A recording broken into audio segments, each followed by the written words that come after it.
So with high sensitivity, what we're talking about is a personality trait. It's actually been linked to about 10 different gene variants that people have that leads us to deeper processing of the world around us, our own emotions and thoughts, as well as the emotions and actions of other people. So folks who are highly sensitive make up about 15 to 20% of the population. And it's really linked to this depth of feeling, of thought, being much more deliberate and thoughtful with your actions. So people who are sensitive pause before they act. And that's why the original researcher who coined the term highly sensitive person, Dr. Elaine Arendt, she has called it a evolutionary advantage because, back in the day, it was very helpful to have someone in the group who didn't rush out into danger. Hi, I'm Biz Cush, a life coach and therapist, and your host here on the Awaken Your Wise Woman podcast. We're talking to women all over the world who found their way back to themselves, to their inner knowing, to their intuition, to their wisest self. We're exploring how to feel alive, authentic, engaged, and fully present in your life. Let's awaken your wise woman. Hi, and welcome back to the Awaken Your Wise Woman podcast. I almost said the Woman Warriors podcast. It's still hard to, I still get tricked up with that I'm so used to saying the old name of the podcast, but here we are as the Awaken Your Wise Woman podcast. And today I am super excited about my conversation with Melody Wilding. But before we jump into that, I was super happy to be able to spend Thanksgiving with my family, my mom and stepdad, my sister-in-law, her dog, two of my children. We all gathered here at my home, and it was lovely. It just felt nice to have some of that normalcy back again. If you celebrate Thanksgiving, I hope that you all had a wonderful holiday, or at least you made it through the holiday without, with some positive feelings and took care of yourself. It's hard to believe it's December. Things have it feels as if this year almost at the same time, it feels like it crept so slowly because things were so much the same in terms of the, resurgence of the pandemic and fear. And yet it went by so fast that we're approaching 2022, which is it blows my mind. So let's talk about this interview. Actually, we talked this past summer in July, and because the podcast had been on hold and I had, recorded a bunch ahead of time, just releasing it now, but I'm super excited to share this interview about her book, Trust Yourself, Stop Overthinking and Channel Your Emotions for Success at Work. And although she gears the book towards work success, I think many, many of the tips are so applicable to us in our everyday life as those of us who are sensitive, those of us who are sensitive strivers in particular, which is who the book is written for. And Melody shares that the messages she received as a child about her high sensitivity led her to stop trusting herself and her intuition. And so the book and her path to healing and regaining that trust in herself, she shares with us so many tips and insights into how we can rebuild that trust and move away from the self-doubt and feelings like we're an imposter or the imposter syndrome that can show up. So I hope you'll check out her book.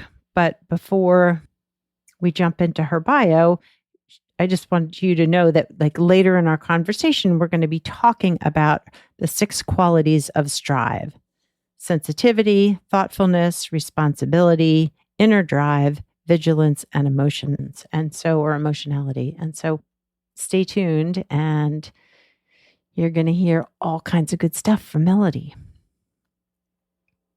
So let me tell you a little bit about Melody.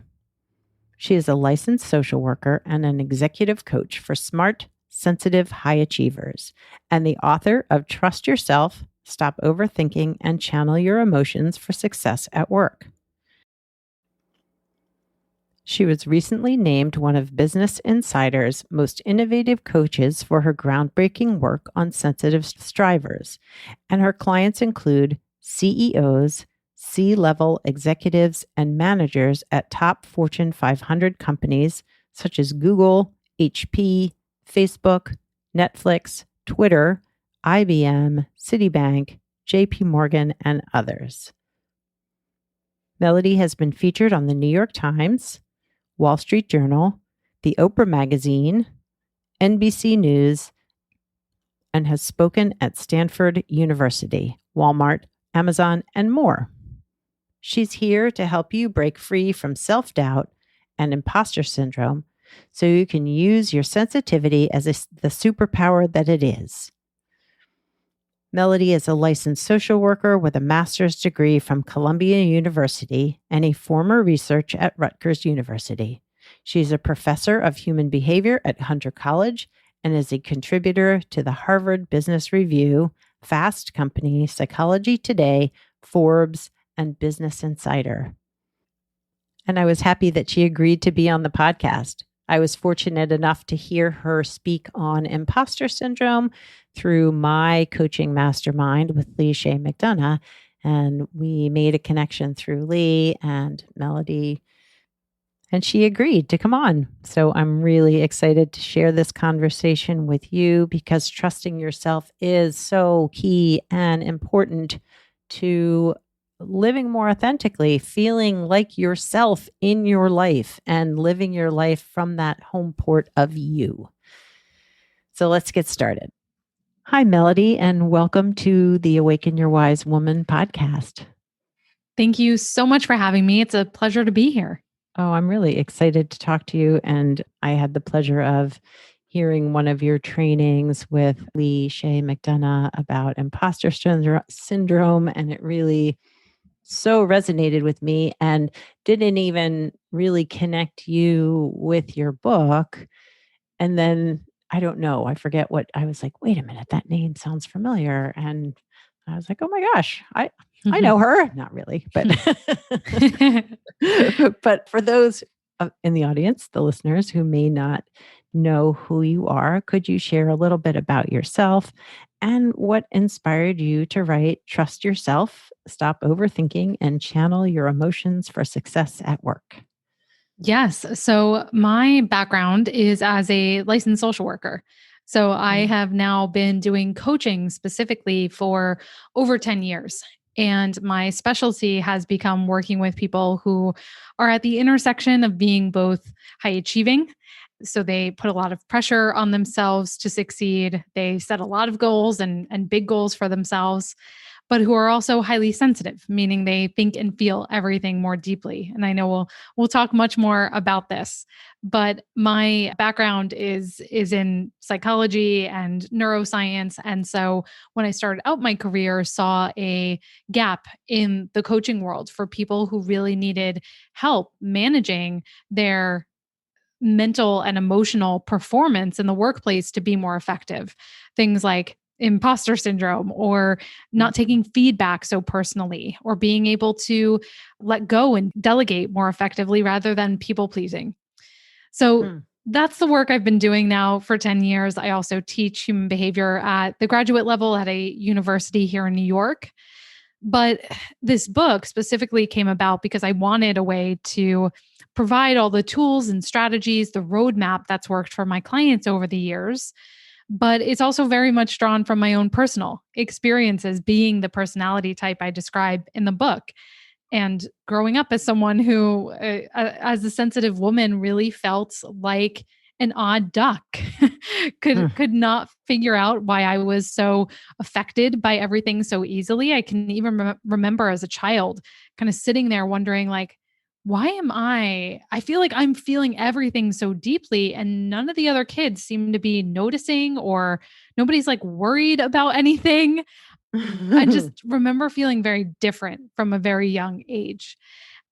It's really been an amazing synchronicity to see those two, my personal, my professional path come together in that way.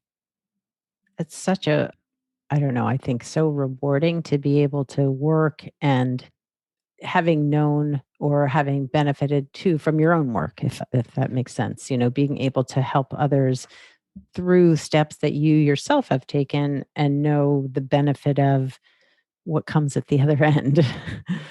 Yeah. So in your book, you talk about sensitive strivers, and I know I have had other guests on who talk about sensitivity and highly sensitive people, Mhm. but for people who maybe are coming to the podcast newly and don't know what highly sensitive Mhm. traits look like, how would you describe them? Yes. And so a sensitive striver in particular is someone who is highly sensitive, a highly sensitive person who also has the high achievement streak in them.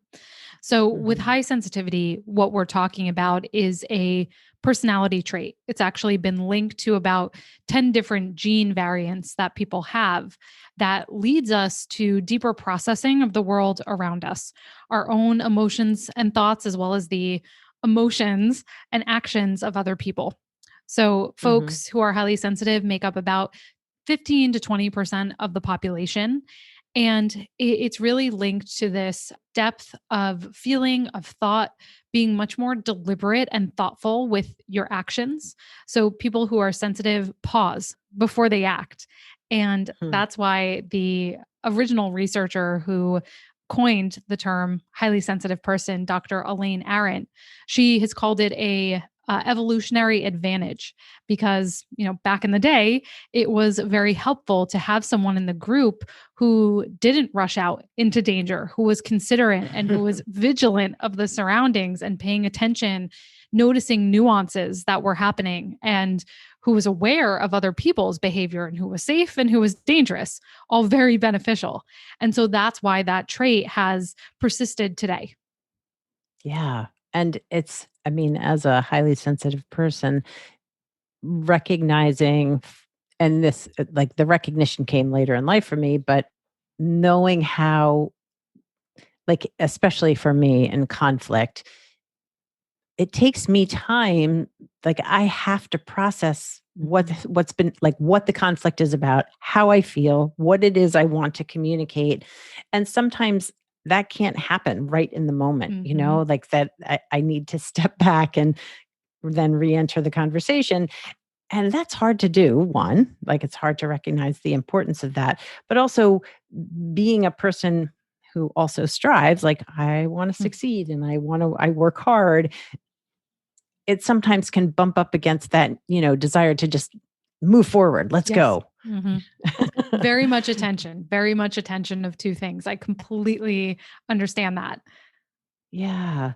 And so in your book, you describe these 6 steps of strive, right? Yes. That's kind of what you walk through people through with the Mhm. book. And I must admit I didn't finish it, but have really enjoyed. I'm probably about halfway through just Mhm. all the steps, but also the concrete sort of takeaways of, like, okay, here's some worksheets to do, but Yeah. just validating each, with each part of this strive component. So if you wouldn't mind kind of talking about what each, all those, the parts of strive and why, how we can work with each one in order to be more effective at work, but I think at home too, right? Yes, sure. So these qualities, the upside of being sensitive and being a sensitive striver is you're, emotionally intelligent and empathetic, but at the same time, when all of these different strive qualities, as I call them, when they're unbalanced can lead to some of the downsides of our traits like overthinking, perfectionism, people pleasing. So Hmm. strive really came about because at least I find when people come to me, they're so overwhelmed by feeling like they have so much they want to quote unquote fix or change that they don't know where to start. So, this is a way to dimensionalize the aspects of being a sensitive striver to help you prioritize where do you need to start first. So, The S in strive is for sensitivity. May seem very unsurprising, but specifically, this refers to sensory sensitivity. So having that more attuned nervous system response. So again, you're very aware of what's happening around you. You tend to have more intense reactions, which allow you to be more alive and experience more, but at the same time can lead you to become overstimulated very quickly. And perhaps get overwhelmed, especially when put under pressure or you feel like you're being watched or observed. Mm. Then we have thoughtfulness. Thoughtfulness is our T in Strive. And that is our capability to be reflective, intuitive, observant. When that is unbalanced, can look like overthinking, doubt, analysis paralysis, for example, even being Mhm. overly self critical of ourselves. We become so self aware that we're almost self conscious of our own behavior. Then we have Mm. R, responsibility. This is where we start getting into the striver side of things. So the R and responsibility is all about that we are loyal, we are dedicated, we keep our word and we follow through, but we can't bear to let people down. So we may sacrifice our own well-being if it means meeting a commitment for someone else. Hmm. Then there's I. That's our inner drive. We have the desire to be the best we can be, not necessarily to climb the ladder, but because we care about constantly evolving, growing, making an impact and a contribution. So, again, beautiful traits to have, especially in the world of business. But sometimes we can take on too much, spread ourselves too thin, have too many goals, set our goals too high, where we become perfectionistic and set ourselves up for failure. Hmm. V is for vigilance, and that's being attuned to our surroundings and specifically other people's behavior. So, as you probably know, this makes us very good at connecting with people, building rapport very quickly. But sensitive strivers, I find, tend to sometimes read into other people's behavior and assume there's threat or danger when that's not Mhm. there. Like reading into the fact that someone hasn't responded to your email and that's why they hate you, for example. Right. Right. Or your text or Exactly. whatever. Right. Exactly. Yeah. And then we have Yeah. emotionality. That is our big feeling, having complex emotions, intense emotions. This also, the emotionality that we have also makes us very good at authentically persuading and influencing others because we are Hmm. able to understand others' pain points and desires and get them to take action, not in a sleazy way, but in a really authentic way for their best benefit. But of course, I think, I've definitely experienced this that sometimes your emotions can get the best of you and you may overreact or lash out or just get stuck in those intense modes of a feeling for way longer than you would like. Hmm.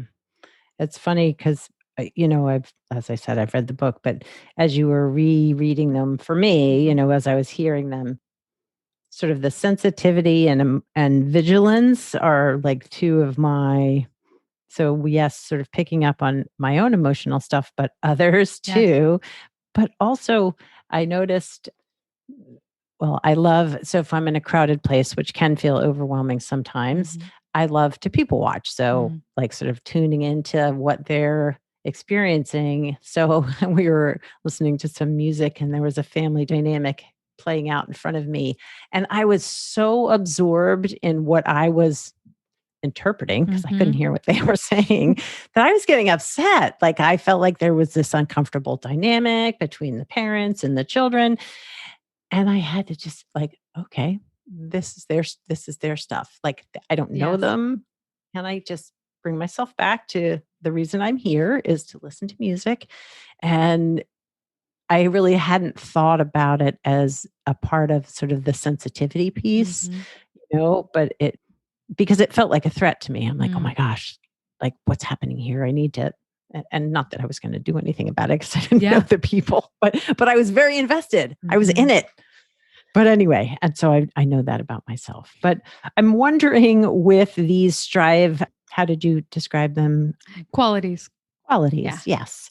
Where do the self-doubt and imposter syndrome kind of Mhm. show up? Because I feel like for women in particular, there can be so much self-doubt and Mhm. so much that either keeps us quiet. I think boundaries too fall into that, like keeping us quiet, keeping us sort of in our lane Yeah. versus stepping out and being our best selves. Yes. It weaves through all 6 of them, but in different Mm. ways. So I'll give you an example. With Hmm. sensory sensitivity in particular, how I see imposter syndrome come out is in a freeze response when we're put under pressure. So clients will often tell me if they're caught off guard in a meeting, for example, the thoughts in their head, the thoughtfulness is, "Oh my gosh, I don't have anything of value to say," but it immediately sends their system into a state of threat. So almost like a deer in headlights, they just freeze under pressure.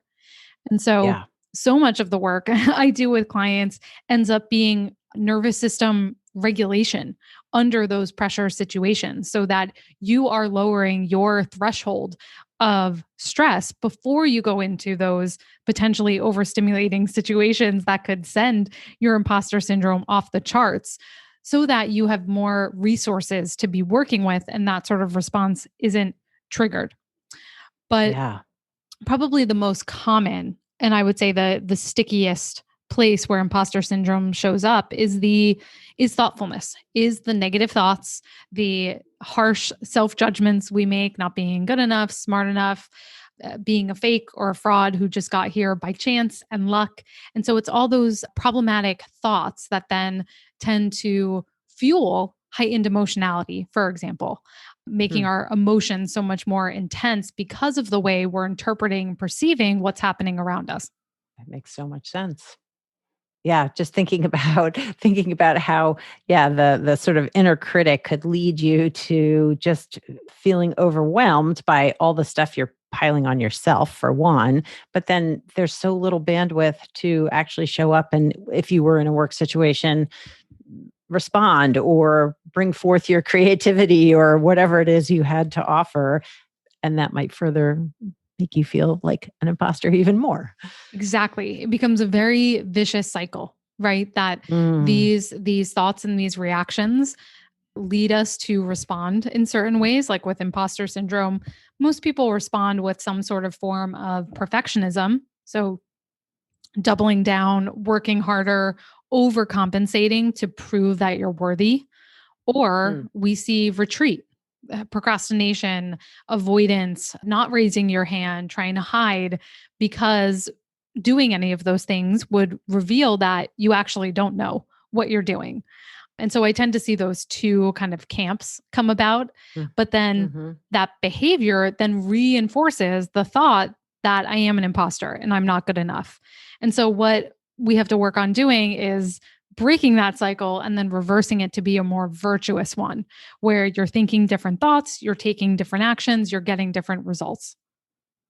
Yeah, and so some of your worksheets really sort of walk you through like the thinking different thoughts, kind of analyzing or evaluating like the worthiness of I'm a fraud, I don't know anything, they all hate me, whatever Yes. it is that you might Mhm. be coming up with, and finding more reasonable ways to think about what the situation is, Mhm. right? Exactly.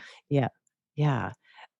And I feel like so much a part of this your work and the book's work is really getting your clients and whoever's reading the book to tune inward, right? To sort of look at what's happening for you in these moments with compassion so that you can trust that you can step forward in whatever way it might be. Does that sound right? Exactly, because as people who are sensitive, we have been told our whole lives to stop being so sensitive and to quit You have taking too much, you're too right? much, quit taking things so personally. Why don't you grow a thicker skin?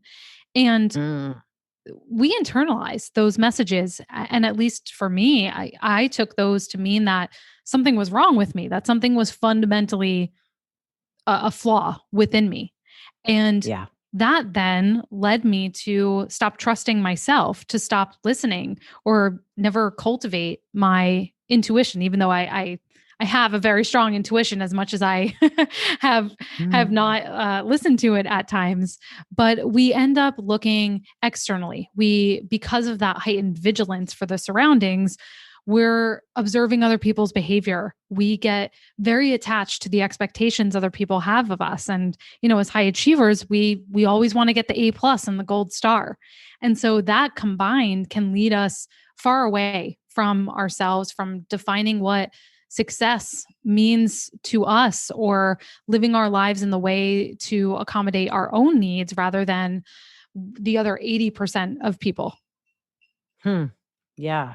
And I would imagine accommodating our own needs, part of what's uncomfortable around that for sensitive strivers is that it does mean that we're going to have to say no or set boundaries in a way that supports us, but it also is healthy for the relationship too. I mean, I remember one of the examples you gave in the book was a woman who, I guess somebody was a subordinate under them, and they went right to the boss to Yes. show the work they'd done on a website or something. Mhm. And the struggle that she had, which I could so identify with, was that like now I have to confront this person to say, like, you shouldn't step over my head to take this right to the boss. Like the chain of command is Yes. this. This is how you're supposed to do it.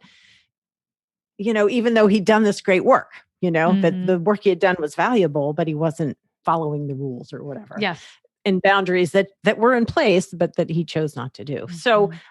I'm wondering if for your clients, that's one of the places that's really so important to help support them and trust themselves around making these boundaries that are healthy and solid for them. Absolutely. Boundaries is so key to everything Mm. I do, both external boundaries, the ones you set with other people, as well as internal boundaries, the ones Mm. you that are invisible that you set within yourself around how much you allow other people's expectations, opinions, feedback to influence you and your behavior. So, Mm. with external boundaries, one framework that I talk about in the book is really using your emotions as a guide, as data to figure out where you even need to set stronger boundaries. Because us sensitive strivers, we're scared. We feel guilty asking for what we need. And we all often don't know where that line lies of what we Yeah. need to say yes, Right. what we need to say no to. And so Hmm. my golden rule for boundaries, again, the entire framework is in the book, but Hmm. there's one key emotion, and that is resentment. And Mm. anywhere where you feel that outsized sense of resentment, of indignation, bitterness towards a person or a situation, that is a very good emotional sign that you need to set some limits. Yeah. Yeah. Boy, if we could just like have that tattooed on our forehead or Yes. something or inside our eyeballs so we could see it. But yeah, because resentment then builds over time and suddenly the working relationship or even personal relationship gets sticky and Mhm. uncomfortable. Exactly. Yeah. Exactly. And you're doing something, at the end of the day, setting boundaries in that situation is an act of kindness for the other person, because you doing something under duress or out of a sense of obligation isn't good for anyone. It's going to backfire at some point. Yeah. Yeah. And so I'm curious about the internal, I think you said internal boundaries, Yes. like too. So becoming more attuned to our own, I guess, emotional state in terms of the boundaries. But talk to Mhm. me more about that. I'm curious about that. Yes. So, this is a big one I've seen really come about as a result of the pandemic, where we are at home all the time. For most people, we've lost some of the boundaries and compartmentalization we had between work and home and some of those demands, whether, you know, no matter what sort of profession you're in, but especially for the type of people I work with, they were used to going into the office and then they would leave everything at their desk, have their commute to sort of decompress and show up at home. And it was much easier to shut things down. But during the Yeah. pandemic, all of that went away. And all of a sudden, many more people were confronted with this fact that they couldn't escape work. And so, that bad meeting that happened with your boss earlier in the day is still haunting you at nighttime. And a lot of clients Mhm. were coming to me talking about having trouble sleeping or being at the dinner table with their family and just being distracted, replaying these situations. And so, a great example of internal boundaries is building the discipline and mechanisms for being able to process that and let that sort of information go so that it doesn't bleed over into all of the other parts of your life. Yeah. Well, and interestingly, I can recall a few clients in the heat of the lockdown, during the pandemic, that Mhm. they were saying they were working from home, but that it didn't make it actually extended their workday because now they didn't have that commute that took them either to or from work, that suddenly they began work at the time that they would have started their commute. Mhm. And so all of a sudden their work days were like 15 hours long versus 8 hours or whatever it was. Yes. And I could just feel for them that sense of almost not being able to say, I'm not going to turn my computer on or check my email until 9 o'clock when I normally would have gone to the office or whatever Mhm. time it might be. Yeah. Yeah. And just feeling like, yeah, that work was with you all the time. Exactly. Exactly. No separation. Yeah. Yeah. So you also work into this, the steps in the book is really part of the work is like tapping into your values as a human too, right? Like what matters to you to help you sort of define how you want to be in your work life, but also create and set those boundaries or Mhm. ask for what you need and all of that. And so tell me, how do you help people really identify and work with those core values? Because sometimes that's hard for people, I think.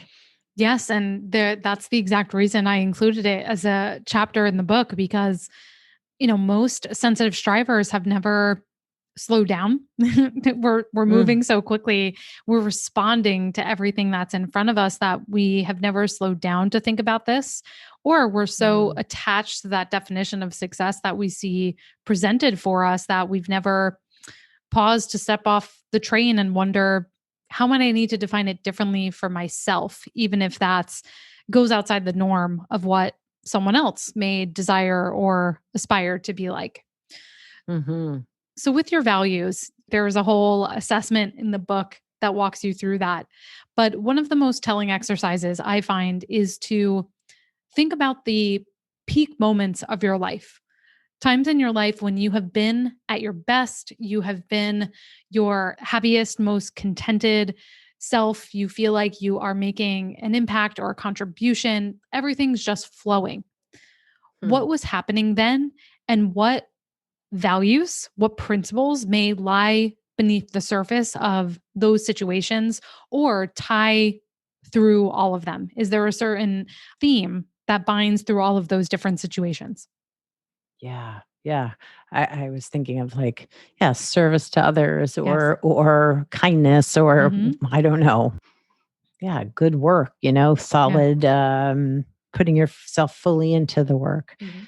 But I would imagine that as you're all of these steps, but too as you're better able to define your values, that makes it easier to set internal and external Mhm. boundaries, which then makes it easier to learn to trust yourself as that work sort of is successful, kind of, if that makes sense. Absolutely. Your values definitely act like a filter or even a compass to what's important to you. So in the book I talk about using your values as a filter for emotional reactivity. So if you're having a bad day, check in with your values and ask, what can I do that gets me closer to that value of being of service, for example.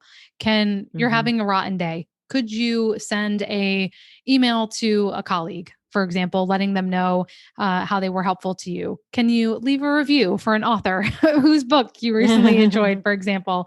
What can you do to give back or, buy coffee for the person behind you in line at Starbucks, for example? Something that's going to give Mhm. you a little bit of that boost and help you regulate your own emotions. Hmm. That's awesome. That's really great. And I mean, because it's to me, it's amazing how something small, like, writing a nice review or, buying someone a coffee without them knowing it. Mhm. Like, I don't know, it just can just shift that dynamic of feeling bad, feeling terrible, putting down on yourself to this other sense of trusting yourself, but also feeling good about yourself. Exactly. Exactly. Feeling like you're taking action on the things that are most important to you. And a Mm, concept I talk about briefly in the book that I actually wish I spent more time on is the idea that you gain confidence and trust in yourself with the number of promises you keep to yourself. And so if mm, you have defined that, for me personally, independence is a huge value of mine. There's a reason I work for myself, and that's a big one, is is yes. independence and really being able to have control and agency over my own time and how I want to spend my day. And so, the more that I honor that value of independence, the more credibility I earn with myself as, oh, I say I'm going to do something and then I follow through on what's important to me. And that just builds the sense that you are someone who can be trusted, just like, anybody else in your life. You look for them to keep their commitments to you, and that's how you gain trust in them. Yeah. Well, and that idea that, which sometimes I'm not sure people recognize, is that, yes, like you can build that trust in yourself by those acts of, yes, following through and living with you through your values. Yeah. Exactly. Wow. That's pretty cool. I like that. I like that a lot. So if there were one thing that you feel that be important for sensitive strivers to hear if they're struggling, if they are have been burnt out at work or just feeling undervalued, what would you like them to know? We talked about a lot of the principles from the book today, but I think fundamentally the one I always come back to is that your sensitivity, your ambition, that combination is a tremendous strength. What Mm, we know is that managers consistently rate people who are more sensitive as their highest contributors. And if you look at any sort of future of jobs report about what are going to be the most valuable skills, only 5 years in the future, it's things like empathy, emotional intelligence, problem solving, critical thinking, working with people, everything that sensitive strivers are high in. And so the key message of the book is to trust yourself. And I hope that everyone listening realizes the tremendous gifts they have inside of them and leverages them as the full benefits that they are. mm, that is lovely and such a great message. And I must say, the cover of the book with the trust yourself being, bolder than the other words, that it makes you want to open it. You know what I mean? Mhm. It's like, oh, I want that. I want to trust myself. Mhm. And that's lovely. It's a lovely message. And Yeah. I really appreciate your coming on the podcast and talking about your book, but just kind of helping all the listeners, but hopefully the sensitive strivers out there better value themselves and get to know all their parts that need support and compassion too. Thank you so much. It's my pleasure. My pleasure. Yeah, yeah. So how do people find you, Melody? You can find me at my website, melodywilding.com. You can find the book there as well, or wherever books are sold, Amazon, Barnes and Noble, your local bookseller. It's everywhere.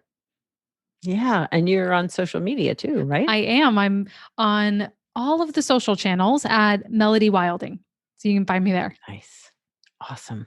Very good. Well, thanks again. And yeah, I wish you great success on your book. Thank you.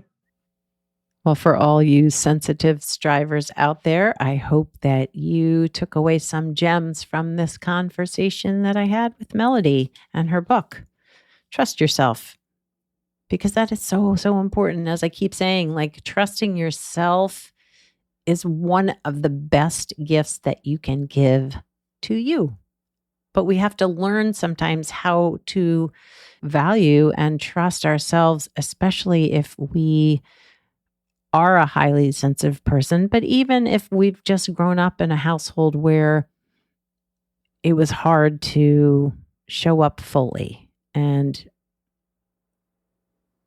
if others don't have trust in us, it can be really hard to learn how to trust ourselves. My big takeaway, even though we didn't talk a whole lot about this, but I think it just speaks to the whole body of work of Melody's and the book itself, when she said that you build confidence and trust in yourself by the number of promises you keep to yourself. That's pretty amazing. Pretty powerful. Yeah. So just think about that. How many promises are you keeping to yourself? I hope over the next couple of weeks, you keep some promises to you, because you are your best supporter and you matter. If you want to follow the podcast or stay in touch with the podcast, you can sign up for our newsletter. If you go to elizabethcushcoaching.com, there is a sign up form there. You can also follow us on Instagram and Twitter and Facebook. Instagram and Twitter are at Woman Warriors, and Facebook is Awaken Your Wise Woman. So follow us there and stay in touch. To all of you wise women out there, I salute you, and I look forward to connecting next time. Thanks for listening to the Awaken Your Wise Woman podcast. The information in this podcast is not a substitute for seeking help from a licensed mental health professional. Music by Andy Cush, sound editing by Laura Disler, and show notes by Kathy Cush. If you'd like more information about me, Biz Cush, and the resources shared today, go to awakenyourwisewoman.com.